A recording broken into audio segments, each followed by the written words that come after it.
All right, so in number 78, it asks for what intervals is f increasing. Now remember, if f is increasing, then what that means is the derivative is positive. Now remember that this is a calculator question. So you have a graph of the, you have an equation of the derivative. Couldn't you just get the graph of the derivative and see where it's above the x-axis? So I would put that into your y1. Use the interval from 0 to 2 as your x-min and your x-max.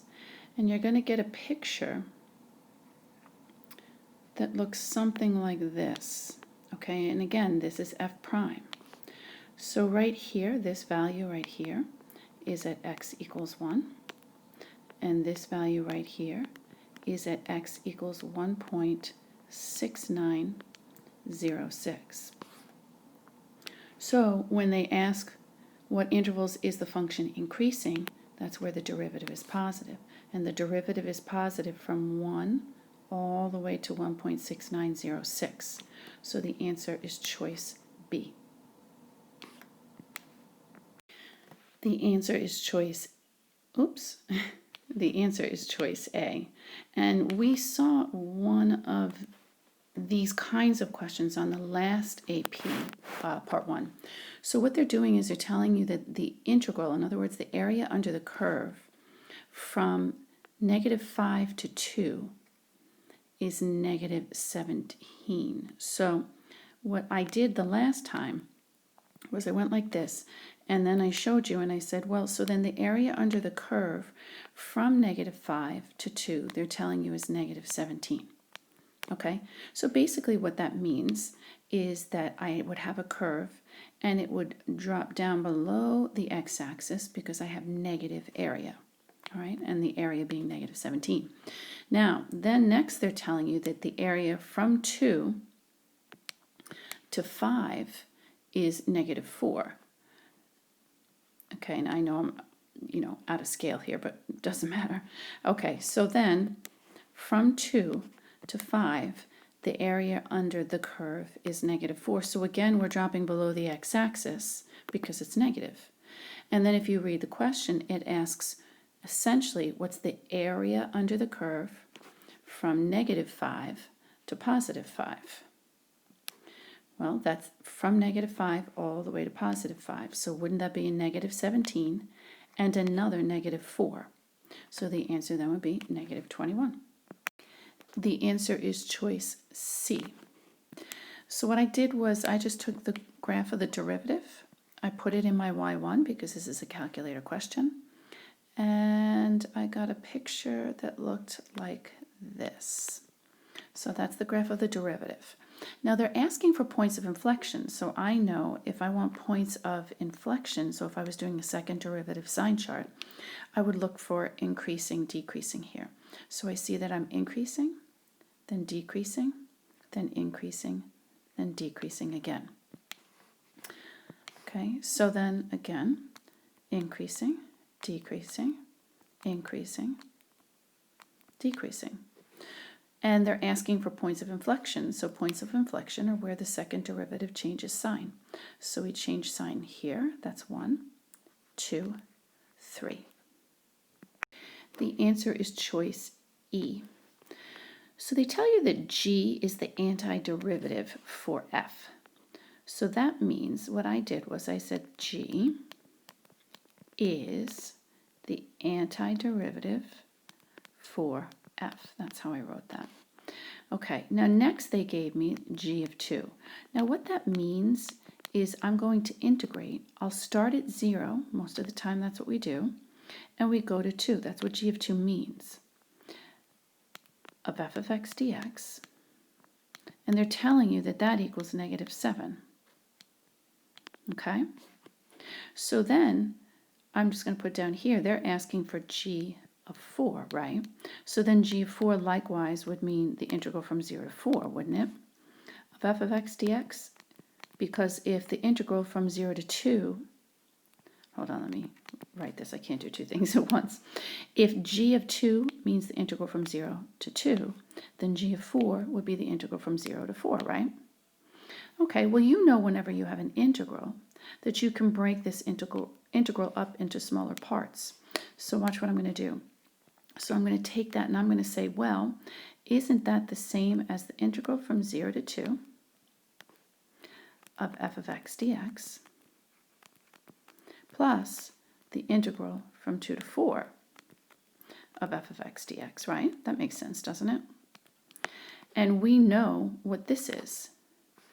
They gave it to us right here. We know it's negative 7. So then I'm just going to go back and I'm going to say that's negative 7 plus the integral from 2 to 4 of f of x dx.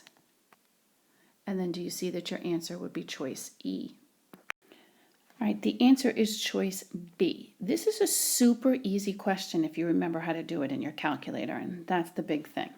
So listen, they gave you the equation for the velocity, right? And they want the acceleration at time 3. Your calculator will do all of this. Your calculator will never give you an equation for the acceleration, which is the derivative of the velocity, right? It won't give you an equation, but it can evaluate the derivative at a certain point. Okay? So what you're going to do is you're going to start by going into your y1, and in your y1, you're going to put the velocity equation. Okay? If you have to pause me at any point in time, go ahead and do that. So once you have that in there, then you're just going to hit Math 8 on your home screen. Go to your home screen and hit Math 8. That's your end deriv, right? Okay, and then it's going to guide you along. I have to look at my calculator real quick because I forget exactly what it says. You'll see d dx, right? So you'll see d, and then you'll see a box. You're going to put an x in that box, just like this. And then you're going to see an open set of parentheses, right? And that's where you're going to put your y1. So vars, y vars, enter, enter. Then you'll see the line. And then you'll see two boxes. So in the first box, you're going to put x, then you'll see an equal sign, and in the second box, you're going to put 3 because that's what they want. They want to see it evaluated at 3. And then all you do is hit enter, and it's going to spit out that nice pretty answer for you, 0.0545. And there you go. Okay, so again, I'll repeat it one more time. End deriv in your home screen. It'll open this up. You're going to stick an x in here. Vars, y vars, enter, enter. Put an x here. And whatever value that they're asking for. In this case, they're asking you to evaluate the acceleration at time 3. So you're putting a 3 in here. Hit enter, and there's your answer. Right, the answer is choice B. So if you got that, you can move ahead to the next one. I would just take, let's see, I would put this in my y1. I will put this in my y2, and I would get myself a picture. So when you get a picture, it's going to look something like this. And this picture wasn't too difficult to get, I don't think. Here we go. All right, so this point right here, I'm going to write it off to the left just because I don't want it to get too messy. That's the point 1, 6. And then this point in the middle here, I'm going to write it above it because, again, I just don't want it to get messy, is 2, 7. And then this point over here is 5, 10. All right, they're asking for the area. So area would be this space in here and this space in here. So remember, when you're finding the area between two curves, it's top minus bottom. So I have to split this up into 2 because if you look here, the area here, the top curve is the cubic and the bottom curve is the line. However, when I go to this area, the top curve is the line and the bottom curve is the cubic. So 2 separate integrals for this. So my first integral is going to be the integral from 1 to 2. And then I'm just going to go based upon what I put in my y1 and my y2. Okay, so since my cubic is on top here, I'm going to write down y1. All right, so this would be my y1 minus my y2 dx, and you can put that right in your calculator. Then I'm going to add, and I'm going to do my second integral, and that's going to be from 2 to 5. This time my line is on top, so that's what's in my y2 minus my y1. Oops, y1. Okay, dx. And I will put that in my calculator as well. All right, so when I put in, let me just change colors so it makes it a little bit easier for you. When I put this into my calculator, I got 0.5833. And when I put this into my calculator, I got 11.25. So all you need to do is just add those two values, and that's 11.8333. And there's your answer. Answer is choice C. All right, well, if you read the question, it is asking you to find out what values of x does the function have a maximum. So a function has a maximum when the derivative is equal to 0. Well, you have a derivative picture. I'm going to do a derivative sign chart. So that's above and below. So my picture is below until I get to -2. And then it's above all the way until I get to +4. And then it drops below again. So we do tangent the x-axis here, but the function from -2 all the way to 4, if you see, it stays above that x-axis there. All right, so again, it's asking when does the function have a relative maximum? That would be when the derivative equals 0. So we have our zeros on our derivative sign chart. However, because at x equals -2, we're going from negative to positive, that makes this a minimum. But going from positive to negative about x equals 4, that gives us that maximum. So that's what they were asking for, and that would be your answer. The answer is choice B. So they're asking you to integrate the derivative. So when you integrate the derivative, wouldn't you just get that actual function itself, right? Okay, and then when you do that, you're going to evaluate that from -4 to -1. So then really what that is f of -1 minus f of -4. And then just go up to the chart and look that up. So f of -1 is -1.5 minus f of -4, which is 0.75. Work that out, and that's -2.25. And that's choice B. The answer is choice C. Now, reading through, it tells you that the table represents the velocity. And then right here, it says at time 0, the particle is at the origin. So what that means is its position at time 0 is 0. Okay? And these are all potentially position graphs, right? So we're looking for a position graph where at time 0, you're at 0. In other words, at the origin. Well, B is not there, nor is D. Okay, but if you look here, we're at the origin. Here, we're at the origin. And here, we're at the origin. So then my first thought would be to cross out choice B and choice D. So those can't be it. The next thing I would look at is I would look at the chart up at the top, and I notice at t equals 3, the velocity is 0. So that means the derivative is 0 at time 3. So if I was doing a sign chart for the velocity, okay, at time 3, that's 0. Look at what happens prior to that. Do you see that you have a positive number? And then after time 3, we have a negative value. So let me just show you that again. So here's 3, and we know that its y value is 0. But prior to t equals 3, look, we have a positive value. That's why I have a positive here. And after 3, in this case 4, we have a negative value. So doesn't that mean that I have a maximum at x equals 3. So look at the 3 remaining choices, and you can see here, here's x equals 3. There's no maximum there. So it can't be choice A.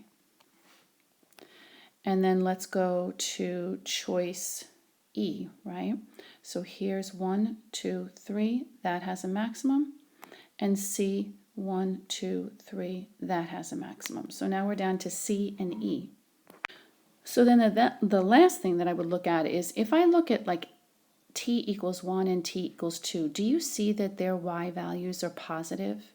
So if the velocity is positive at 1 and 2, wouldn't the position be increasing? I'll say that again. If the velocity is positive, let's just say even here at time 1, right? The velocity is positive here. That means the position should be increasing. So let's look here at time 1. Do you see that the position is increasing? But look here at time 1. Dun, dun, dun. It is not increasing here. So that's why the answer is not B, and it is C. That's a lot of analyzing. This is not necessarily the easiest question in the world. Okay, 87, the answer is choice D.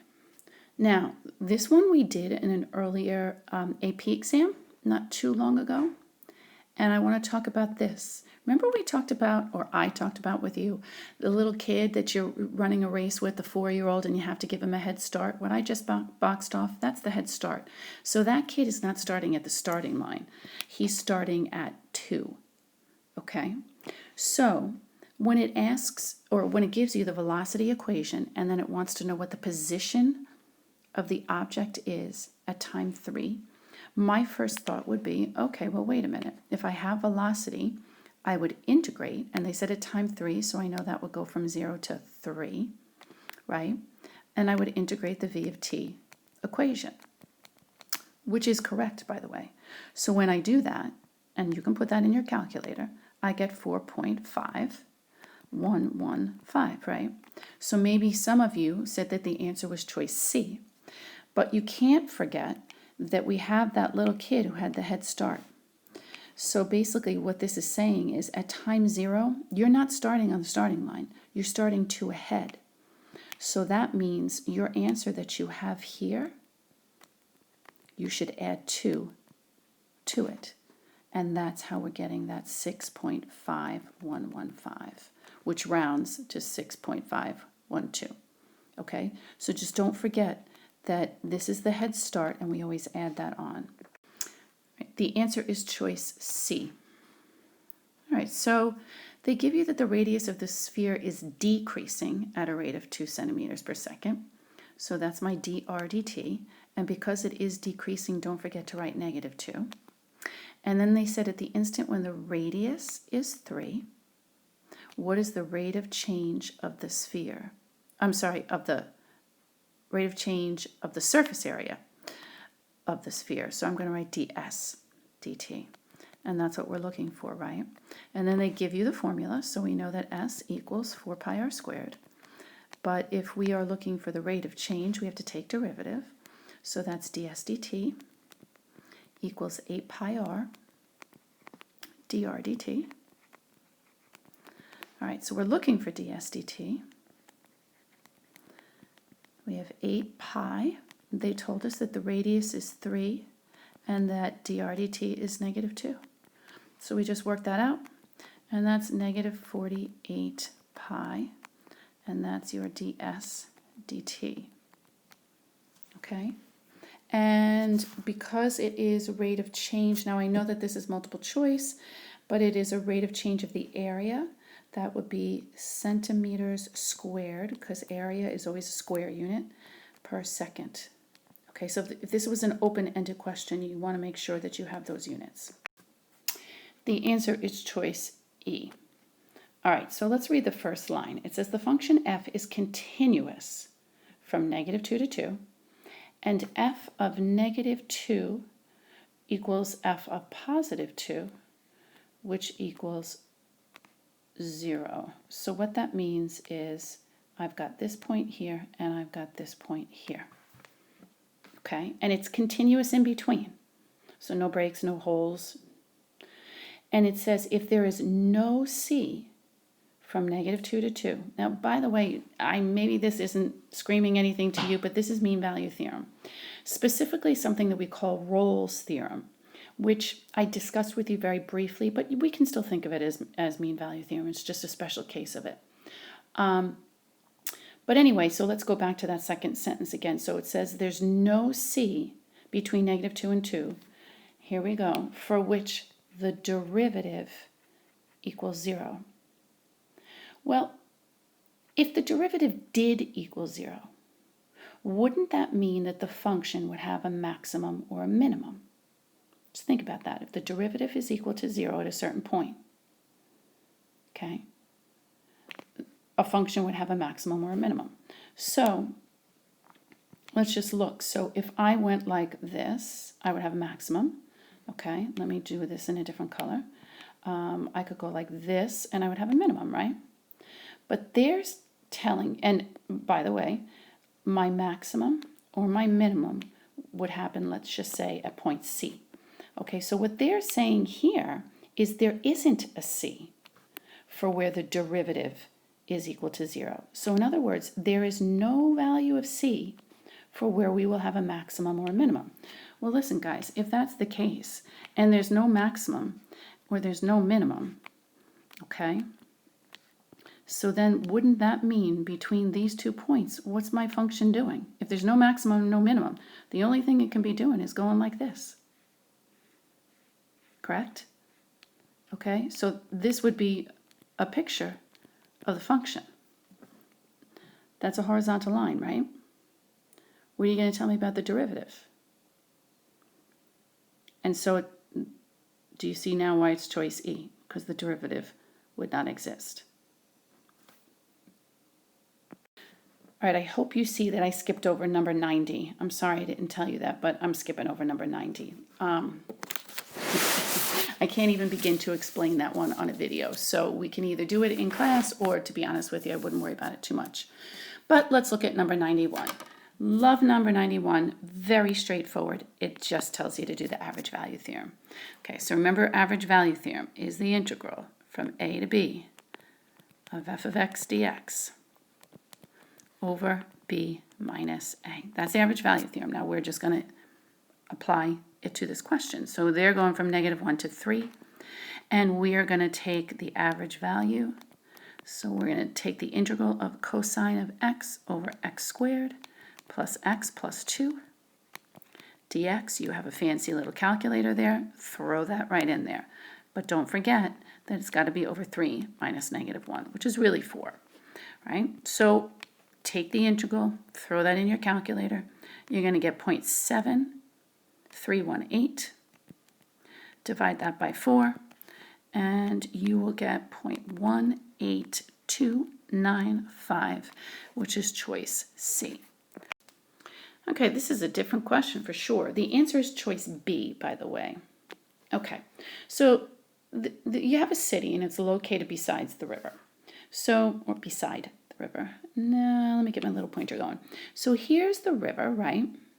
Here's your city in here. And this is a 4-mile strip. This is a 7-mile strip. Okay. So let me start with the second sentence here. The population density of the city at any point along strip X. So along this strip X, because it says from the river's edge. So this distance here is going to be our X. Do you agree that as we work our way out from the river, population is going to increase, right? Even if the population tends to be more dense by the river, as we get further out, there's going to be more and more people added to this dense population. So as we get further out, the population is going to increase. So that being the case, if I were to draw a picture of what the population looks like, would you agree that this would be an example of what the population looks like, right? It increases as we get further out. And I'm going to say 4 because they're telling me 4 miles. So then wouldn't that make sense that if I wanted to figure out that population, that I would find the area under that curve. And I would find the area under that curve from 0 to 4 of f of x dx. But don't forget, it's kind of like, if you want to think of it in terms of just basic area of a rectangle, we've got the base times the height. So this population here is represented by this integral, but then we would have to multiply by 7, and that would give us answer choice B.